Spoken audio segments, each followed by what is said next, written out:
So, I brought my sidekick with me today. Wait, I'm your sidekick. You know, partners in crime, whatever you want to call it.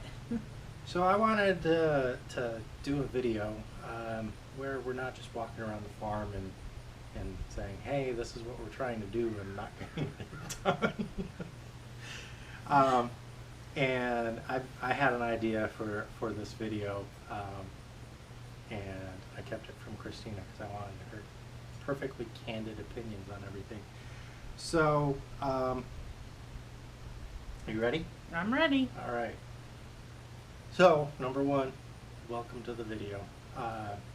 And today, I want to share what our top 5 things we wish we knew starting this little adventure before we started. The list is way longer than 5. Yeah, and that's why I kept it from you, because Right. I wanted the top 5 things, and I didn't want you to sit there and think about it, and I just kind of want your gut opinions on what your things are. So we started this little adventure 2 years ago. Yeah. And change. It's been just over 2 years since we bought the first chickens. Which started it all. Yeah. So we're going from when we decided to actually have animals and do all this, and not from when we bought this property, because we knew we were going to get some animals, but really we didn't know what we were getting ourselves into. Not at all. So I'm going to let you kick it off. You can do the least important or the most important, however, but top 5 things you wish you knew before getting animals or starting a farm, however you want to look at it. So I'm going to go, I guess my number 5 would be that this whole entire process and adventure would take a lot of patience. Yeah. A lot of patience. And I will tell you, I am one of the most least patient people on the planet, and there's been a lot of things that have tested the patience level. Yeah, it's not about patience, and it's not about instant gratification. Right. It's that we can do this. Yeah, we just go out and get some chickens and throw them in there, and boom, we have eggs. It's like planting a seed. When you plant a seed, you're not going to get the vegetables for another 45 to 50 days, depending on what you're growing. So you plant that seed, and you have to have the patience to wait. Things don't just happen overnight. They don't happen instantly at all with anything. Like, it takes 5 to 6 months for a chicken to lay eggs. It takes a month and a half to 2 months for vegetables to grow. It takes 3 to 5 years for fruit trees to start producing good amounts of fruits. Yeah, so patience. I wish I knew how much patience I was going to need and how much it would get tested, and that it would be okay for it to be tested, and it's teaching me a lot of lessons along the way. I like that. Yeah. That is a big one. I would say that is definitely a top 5. Yeah. Yes. I'll go next. Okay. What's because number 4? I think I can dovetail into that one pretty good. Okay. And you've seen it, especially these last few months, is take your time. So if any of you have watched the biggest Little Farm. The Biggest Little Farm. Biggest Little Farm, yeah. It's awesome. You should watch it. It's an awesome show. But the beginning of it is, I think, probably the epitome of anybody that hasn't done this before. It describes exactly what your mindset is going into it. It's like, I got some property, I want some chickens, I want some goats, I want to plant some vegetables, I want some fruit trees, and you just keep going and going, and we're going to do this and we're going to do that and everything. And again, it ties in with the Yeah. patience, because you're expecting in that first year, in that first 2 years, you're just going to get all this stuff done. And 2 years into it, I'm just now realizing I have dozens of projects that are half started or half finished, because you run into things. There's other things that need to be taken care of. You go out and you get some chickens. With the problems that we had this year, we're like, oh, we got chickens, they're laying eggs. First year was great, then they got sick the second year, and all of a sudden we don't have eggs. Yeah. And it's like, well, we rely on those eggs. We love having the chickens around, and they need to be healthy, but what are you going to do with them? And all of a sudden, 18 months into it, I'm looking at culling our entire flock of birds, and then spending weeks, if not months, sanitizing everything for a disease that's potentially almost impossible to get rid of once it's in the soil and everything. And it's like, what can we do? And you start realizing that, I've literally just spent 3-4 weeks working on a chicken coop, and I have a fence in the pasture that's not done. Same thing with the projects. Is like you build up all those projects, tying in with the patients, come up with a plan to do them, figure out when to do them, and how to actually get them done throughout the course of the season, and things like that. So it's great to want to do all the everything, but take your time, plan it out, Right. and understand that even your schedule is not your schedule, because we had weather and planning it out is probably the biggest thing in all of that. Is write down what you want, prioritize what you want to do, and then just start at the top of your list and work your way down, and try not to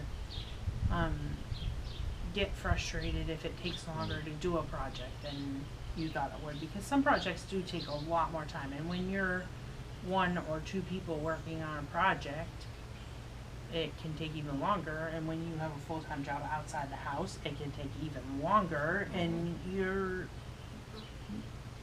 like you said, your time is not your own. You have to figure out how to make that all work. Yep.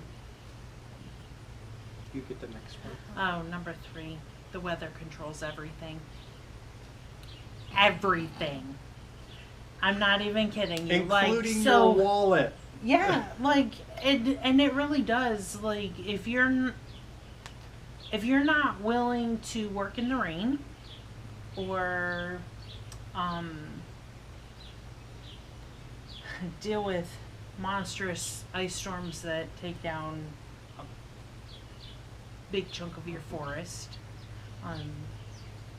all the mud, Yeah. all the mud,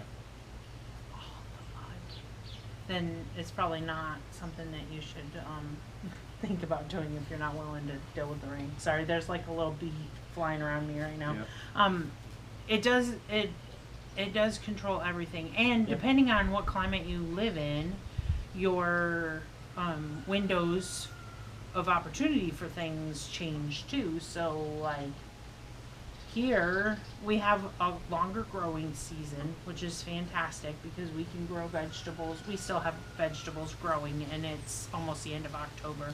We're growing peas and peppers and lettuce and carrots, which will overwinter into the spring, and then in the spring we will have carrots. Because our weather is warmer here, so we can do those kinds of things. But one of the other things that you have to think about is when your weather is warmer, your animals and how they can handle How they cope. how they cope with the weather, the heat especially. People think that cold is the most dangerous thing for animals, No. but it really isn't. It's the heat. The heat is what really they could succumb to heat way easier than the cold. Our animals, our cows, our goats, sleep outside. They don't have like a barn that they sleep in at night, so The cool weather, they love it because it's a lot more comfortable for them. And hot weather is hard on them. It's hard on the animals. Um, so You the gotta weather make sure they does have control water, they, everything. shade. Yes, shade and lots of fresh water. Yep. Yeah, the weather controls everything. No matter where you live, it's what controls how you can do things on your farm. So you have to think about that if you're starting this process, what your weather looks like. And that will tell you what you can do. Like, there's certain things we can't grow here because it's super hot or because it's not hot enough. So we have to look at, there's different zones for the United States for growing, and we have to look at all of that to see what fruit trees can we plant, what vegetables can we grow, what all of that. It all is controlled by the weather. Mm-hmm. And the weather can take out your entire garden Yep. in one storm. The weather can take out your entire wallet in one storm too. Yeah, yeah. I mean, if you're Yeah. if you own a house or anything like that, Right. the same thing applies. But Right. when you have farms and pastures and Yeah. everything where you have larger spaces of wide open area, things happen. You got fences to keep up, and Yep. it's like, for example, in our garden we have you've probably seen some of the shots that we've had standing in 3-4 inches of water Yep. in the back of the garden, and it affects, it literally affects what you can do. Water can be your best friend or your worst enemy when you're a Yeah. farmer. It really just depends on what it does. And when you get 5 to 8 inches of rain in one single day, it can be disastrous. We want 5 to 8 inches of rain over an entire month. We don't want it all in one day. Yeah. So the weather controls everything. That would be my number 3. That's your number 3. Yeah. All right, I'm gonna have to think of a number 2 here really quick. Yeah. Well, we've touched on patience and Time. Weather. Time and weather.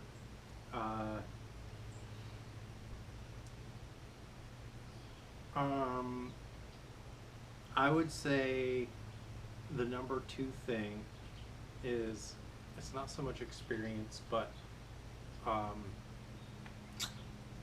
learning or finding people with the right experience, Resources. that you can rely on to ask questions. Mentors. Yeah. We kind of just flew into this. Yeah. Our plan was, hey, if we can do this, anybody else can do this. Yeah. Yeah. And that's pretty true. Which, that's how we went into it. It's not a bad thing, but it sets you up for a lot of frustration that can easily be accomplished by having somebody to say, hey, I'm thinking about adding sheep to my animals, and I'm thinking I'll put them in with this type of animal, because they're about the same size, and they both graze and everything like that. And is there something I should worry about in that? Rather than just saying, oh, I'm going to get a couple of sheep and throw them in there and see what happens. You have less potential for disaster that way. When mentors are probably like, again, get you one or 2. Yeah, again, a good example would be like the chickens this year. We were frustrated that because of the weather, our order for baby chickens this spring got delayed, and we just happened to come across local chickens for sale at our feed store, and that caused everything. That stressed them out. It stressed them out, got them sick. We don't know if the illness came from these chickens or what, but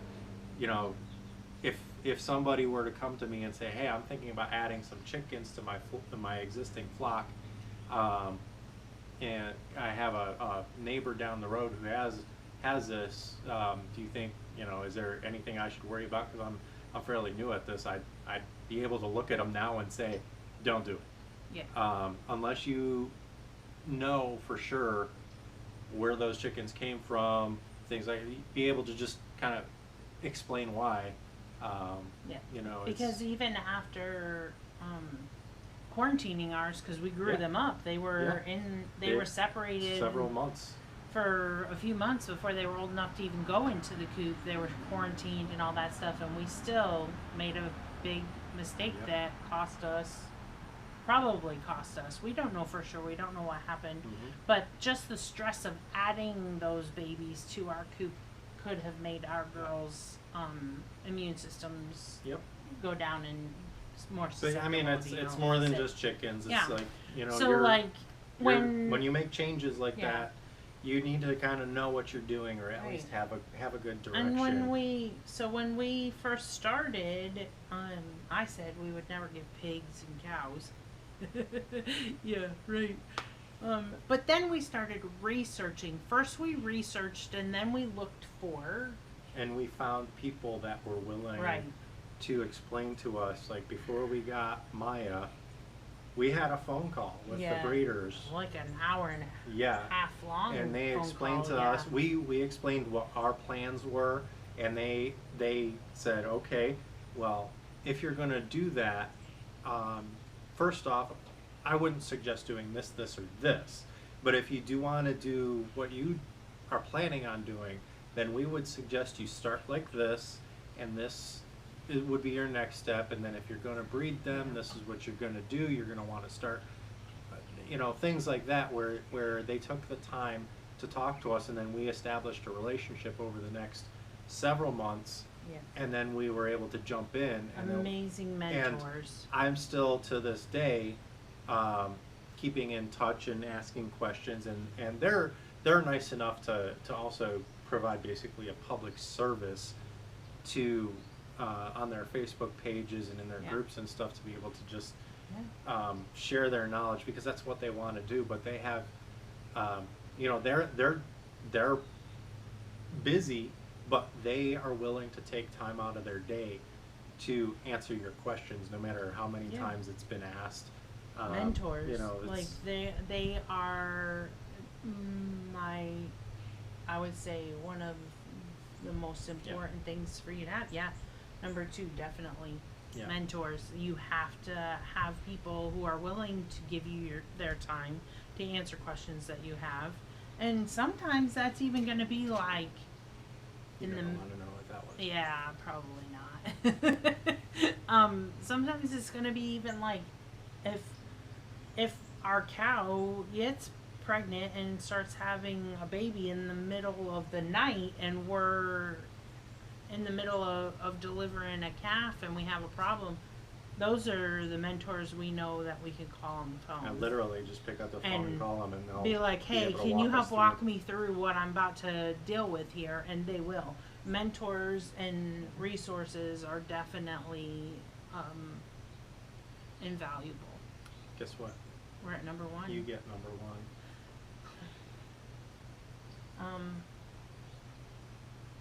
It's the one that nobody ever wants to talk about money, right?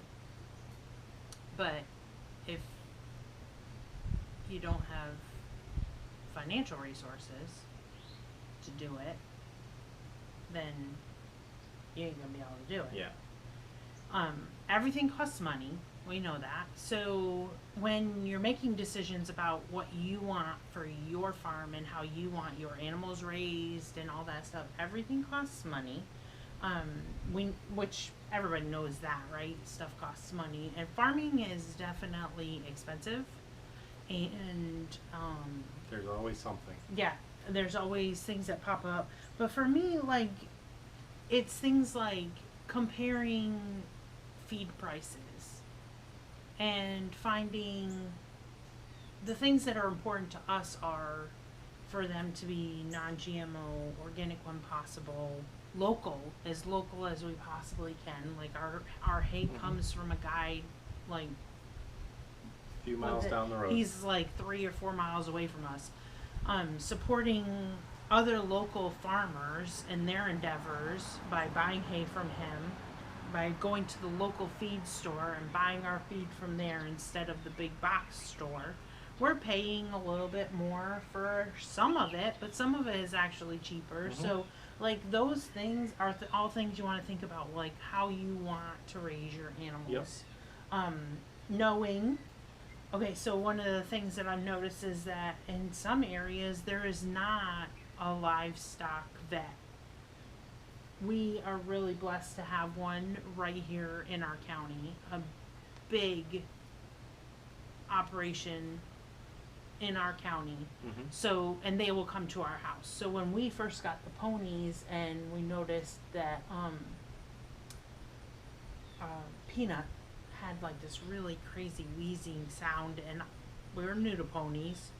I took a video of his wheezing and I went to the vet's office and I showed the video to the vet, and he told me exactly what I needed and gave me the stuff I needed, told me how to give him the shots. That's not fun, by the way. And we were able to take care of it, and then we had the vet actually come to the farm and meet the ponies a little bit while later because Polly's feet were causing him pain and he was uncomfortable, and he was able to give us the medicine we needed and check out the ponies and things like that. So like, vet care costs money. Feed costs money, vet care costs money, shelter costs money. Yeah, and then supplies for and then everything. when you're doing all of that stuff, if you haven't planned financially for it, it can get out of hand really quickly. And we've learned that you can spend and Yeah. and spend and And- spend and, and, spend, and it just on the flip side, farm stuff is expensive. really expensive. It's you know, hard it's to like a feed trough, a small 4-foot or 3-foot feed trough, is like $200 for a piece of plastic and some metal, and Yeah. it makes no sense until you realize, oh, this stuff is actually made to be durable and flipped over by a right, bull and it or lasts things like for that. a long time. And But the thing is, you don't realize exactly what you need.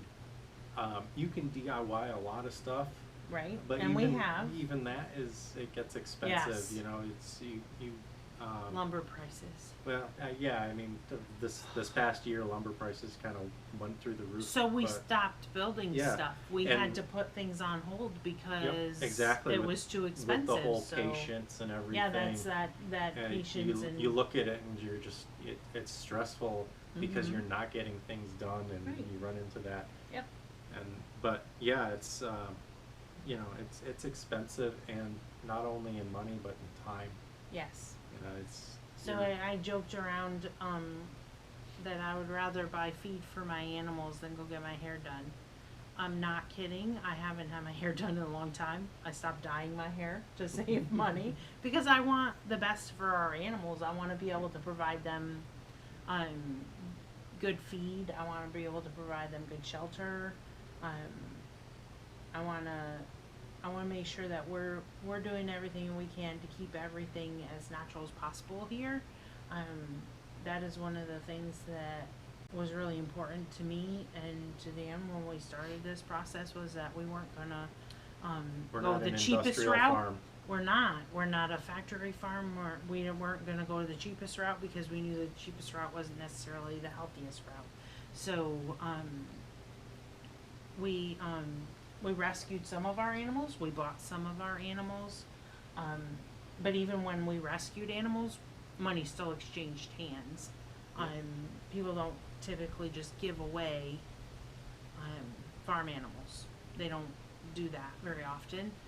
So even our rescued animals we paid for. So animals cost money, and feed costs money, shelter costs money.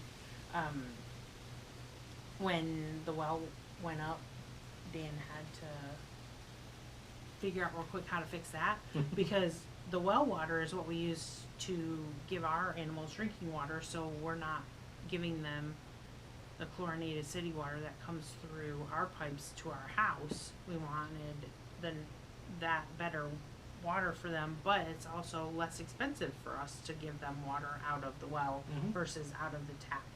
And it probably tastes a lot better because there's no chlorine in it. It's not nasty. But like everything does It all costs, and You when may you're think, starting out, you're like, oh, it won't be that expensive. It won't be that expensive. And then you go to like Tractor Supply and Rural King, and you start pricing stuff out, and you're like, wow. well, even so, it's like, for just an example, starting with the chickens, you're like, oh, I'm going to buy this little feeder for $10, and I'm going to buy this water for $10, and then you get some chickens, and you're like, oh, I want some more chickens, and now I need a bigger feeder. Or the chickens are like, oh, I want to roost on this all the time and flip it over, so that doesn't work. So you go find something else. By the time Yeah. you're done and find what works for you, Yeah. you've spent money. Yep. I mean, it's an investment into And learning, a big basically. shed that we converted into a chicken coop. Like all that stuff was a financial investment, and that's what we're doing is we're investing in our animals, because when we invest in our animals, they give back to us. So the chickens give us eggs, and You guys we get some do eggs. we do sell some of our eggs. We eat a lot of our eggs because they're good for us, and they help cut back on our grocery bill, Mhm. which is really important to us too, is to try to become a little bit more self-sustaining. And we're never gonna, I think, be to the point where we can completely feed ourselves off of our land, but we would like to be 50 to 75% off of our land and not have to go to the grocery store quite Yep. so often. You all know that prices in the grocery store are getting higher every day, and we have a pretty big family, so Yeah. and it is investment. It's investment of time, it is investment of money, it is investment of patience, and it's investment of our resources, the people who invest their time in helping us. So it's a pretty big deal. Yeah. Apparently, a bird wanted to be on the. Interject. Is that blue jay? I think so. It's either bluebird or blue jay. I think. Put on my I glasses can't. on, so I I can't can't tell. see it because Oh, it's I behind just- some leaves. There it is. Oh no, that's not that one. That was a different one. I have one that likes to sit here on the rocking chair on the porch and scream at me when I'm sitting in my chair in the house. I'm like, what? The feeders just got filled. You don't need anything. They're so funny. But yeah, those would be, I think, the I top think- 5 things that yeah. we wish we knew before we got started. And that's why I wanted to ask without any prior planning, because Yeah, it's It's off of the honestly top what- of our heads kind of thing, Yeah. but those, I would say those are probably the most important ones. So, Yeah. yeah, I can't disagree with any of them. It's the patience thing is a big deal. Oh, yeah. And having, you do a lot of research on doing this, and you realize that everybody else has a million ways to do it. And Oh, yeah. that's where Yeah, and having when that you're mentor that researching, yes, has done it. you're gonna hear 10,000 different ways to do one thing, and they're not necessarily all great ways to do it. Yes. So that's where those Yep. resources are important too. But then you do have to, at the end of the day, pick what you feel is best for your Yep. farm, and every Yep. farm is going to be different. And what we're trying to do here with our farm is different than what the people across the street who have acres and acres and acres of pasture land with tons of cows in it, what they're doing with their farm. Like, every farm is different. So when you're talking about farmers, we're all very different. Mm-hmm. Agriculture farmers, Ranchers. and just everybody, they all do something different, and what they're doing is what they feel is best for Mhm. for their processes and all of that. And it's not to say that that's wrong, because it works great for them. So we have to figure out what works great for us. Yeah. So, and one of the big things that's important to us is sharing our experiences and helping to educate people on the processes Yeah. of how this all goes. There's some things that are really great and easy to do, like love on the animals. It's really easy to love on the animals Yep. because they have personalities, and they're fun to watch and just interact with, and all of that. Like, I wouldn't give up any of that. I love it. It's not always easy, but I love it, and I'll keep doing it. Yep. Yep. Well, So, I guess yeah. we'll call it a day, Yeah. and we'll do more videos like this. But again, this is one of those I wanted to do for a while, Yeah. just because we're trying to share what we learned, and I think that's a big thing is if we can help somebody say, hey, I want to do this, but and answer those questions. That's kind of where we want to go, and hopefully this video turned out okay. I am running it on my GoPro instead of my own videography. But yeah, if you have any questions or comments, feel free to leave them on the video, on the Facebook page. And if you're looking for a mentor, I can't say we know everything, but if you're looking for some ideas or have some ideas of for us on you seeing Yeah. something we're doing that's like, wait, you know, you could do this a little bit better if you. We're always willing to listen. Yeah. So, I'm gonna stop torturing Yeah. you now and Thanks stop for- torturing you all now. Thanks for watching the video. Maybe I'll have a great day. Yep. Ciao.